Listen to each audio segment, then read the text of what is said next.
DNA, or deoxyribonucleic acid, is the molecule that makes up who you are. Not only does it assign your species, but it also helps express your hair color, eye color, and how much insulin you make after eating a meal. Unless you are an identical twin, your specific DNA has never existed before, nor will it ever exist again. Your very existence is unique, but I guess if we're all unique, we really aren't that unique. Anyway, DNA.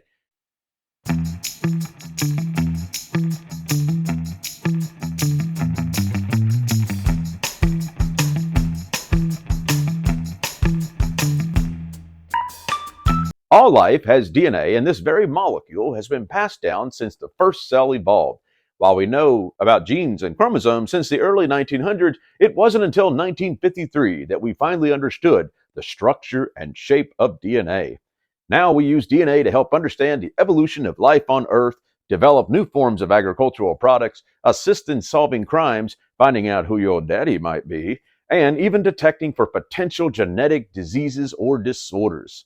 Extracting DNA is actually surprisingly easy. You can obtain DNA from blood, hair, and even saliva, and extract your own DNA from the comfort of your home. See? I'll show you.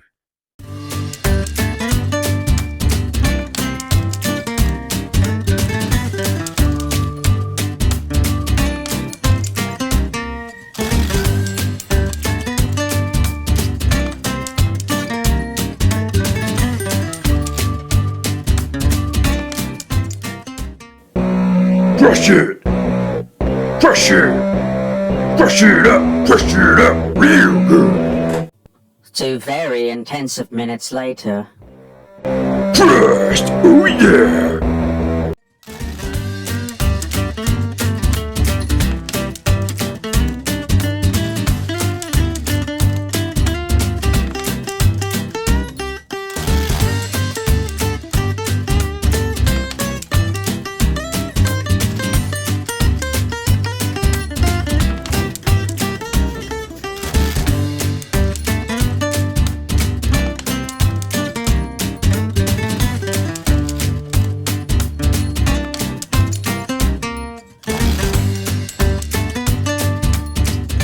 That was the easy part. The hard part is analyzing this blob of stuff that I have taken from several strawberries. In this set of videos, we will explore the structure of DNA and what DNA does for our cells and us as living organisms. You see, science is a group endeavor, and while there are several examples of individuals having experiences discovering the world around them, most of these eureka moments could not take place without prior knowledge and research from scientists in the past. We know about Mendel and his patterns in gene transmission from parent to offspring, and since then, it was discovered that genes are housed on chromosomes. However, the very essence of genetic information had yet to be discovered. Scientist Maurice Wilkins was working with X-ray crystallography, and this method uses X-rays shot through a crystallized substance. In this case, proteins were crystallized and X-rays were transmitted through them. At the time, Maurice Wilkins had a researcher by the name of Rosalind Franklin working in his lab. The projection showed an interesting helical structure. She was one of the first people to actually see DNA. In 1953, scientists James Watson and Francis Crick took the data from Rosalind Franklin and were able to complete the puzzle. The structure of DNA is a double helix containing a specific sequence of nucleic acids that dictate the genetic information of an organism. Later on, Edwin Chargaff led an additional team that DNA is made of many nucleotides. Each nucleotide is made of a deoxyribose sugar, a phosphate, and one of 4 nitrogenous bases: adenine, guanine, cytosine, and thymine. Each DNA molecule is made of millions of these bases in a double helical pattern. In addition, they discovered the pairing patterns of adenine-thymine and cytosine-guanine. He found that adenine and guanine were purine bases, which are made with a double ring-like structures, and that cytosine and thymine are pyrimidines, which are made of single ring-like structures. Based on this, purines pair with pyrimidines, and adenine, a purine, pairs with thymine, a pyrimidine. Likewise, guanine, a purine, pairs with cytosine, a pyrimidine. Nitrogenous bases are held together by weak hydrogen bonds.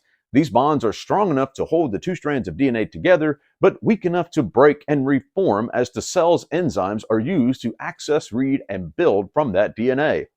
Why can't adenine and guanine bind together?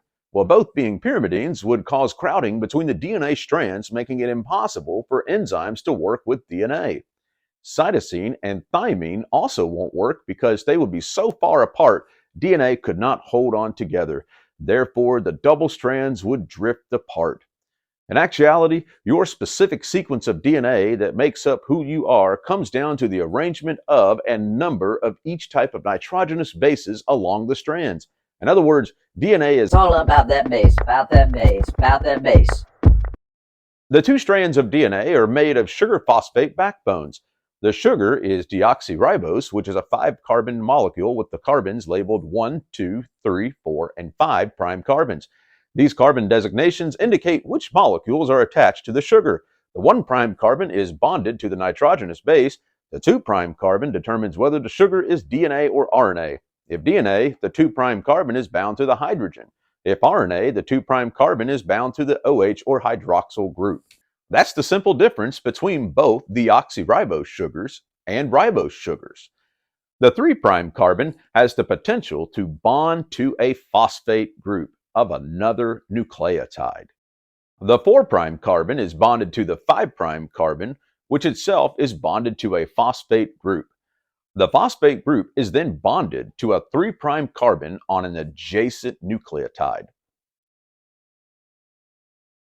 Imagine these nucleotides bonding in either direction, and you have a single strand of DNA. Put the correct nitrogenous pairings of DNA on the opposite side, and you have the other strand of DNA. The other molecule involved is RNA. Earlier, I mentioned that the one difference between DNA and RNA is the sugar. Deoxyribose has a deoxyribose sugar, which only has hydrogen on the 2 prime carbon. Ribose has an OH group, or hydroxyl group, on the 2 prime carbon. In addition, ribose does use the nitrogenous bases adenine, guanine, and cytosine, but RNA does not use thymine. In the place of thymine, uracil is used. Instead of A pairing with T, A pairs with U. In fact, guanine sent a Valentine's Day card to cytosine, and you know what it said? I wish I was adenine so I could be paired with you. Isn't that sweet? RNA comes in 3 types in our cells. First is messenger, or mRNA, then transfer, or tRNA, and finally ribosomal, or rRNA. We will discuss these types later. The purpose of DNA is to house instructions to build proteins, but DNA must be replicated as the cell copies itself. DNA is essentially a library of information on how to build proteins that carry out specific functions inside of our body. For example, if I am searching for a book or even a topic on the internet, I will go to a specific section of the library or use keywords on a search engine. This will then guide me to a specific sequence of information that I need. Because DNA has precious information, it is housed in the nucleus, and if stretched end to end, it would be around 2 meters or 6 feet in length. However, the molecule is so thin, you can't see it. How does the cell compact such a long molecule into a tiny little nucleus of a microscopic cell?